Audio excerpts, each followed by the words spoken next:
সৌদিতে ঘটে গেল এক হাড়হিম করা ভয়াবহ দুর্ঘটনা। রাস্তা পার হতে যাওয়া ৩ পথচারীকে সজোরে ধাক্কা দিল একটি দ্রুতগামী প্রাইভেট কার। ধাক্কার তীব্রতা এতটাই বেশি ছিল যে মুহূর্তেই ছিটকে পড়েন তারা। শিউরে ওঠার মতো এই মর্মান্তিক দুর্ঘটনার একটি সিসিটিভি ফুটেজ নতুন করে সামাজিক যোগাযোগ মাধ্যমে ছড়িয়ে পড়েছে। ধারণা করা হচ্ছে ভয়াবহ এই দুর্ঘটনাটি সৌদি আরবের আভা শহরে ঘটেছে। ভিডিওতে দেখা যায় রাতের বেলায় ৩ পথচারী সড়ক পার হচ্ছিলেন। অর্ধেক পার হয়ে কিছুটা সময় অপেক্ষা করেন এবং গাড়ির গতিবিধি খেয়াল করে বাকি অংশ পার হওয়ার চেষ্টা করেন। ঠিক সেই মুহূর্তে একটি সাদা রঙের গাড়ি তীব্র গতিতে এসে তাদের সজোরে ধাক্কা দেয়। চালক ব্রেক করার বা গাড়ির গতি কমানোর কোনো চেষ্টাই করেনি। দুর্ঘটনার পরপরই আশেপাশের অন্যান্য গাড়ির চালক ও সাধারণ মানুষ হতভাগ্য হয়ে ওই পথচারীদের সাহায্যে ছুটে আসেন।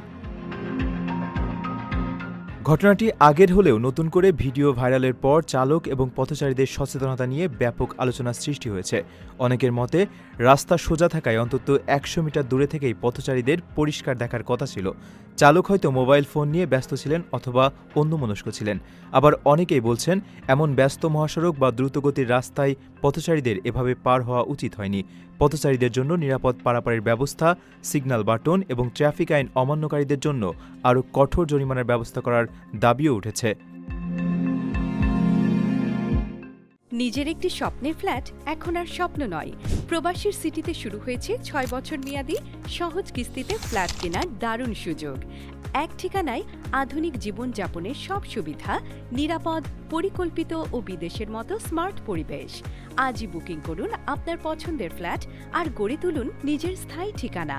বিস্তারিত জানতে কল করুন স্ক্রিনে দেয়া নাম্বারে।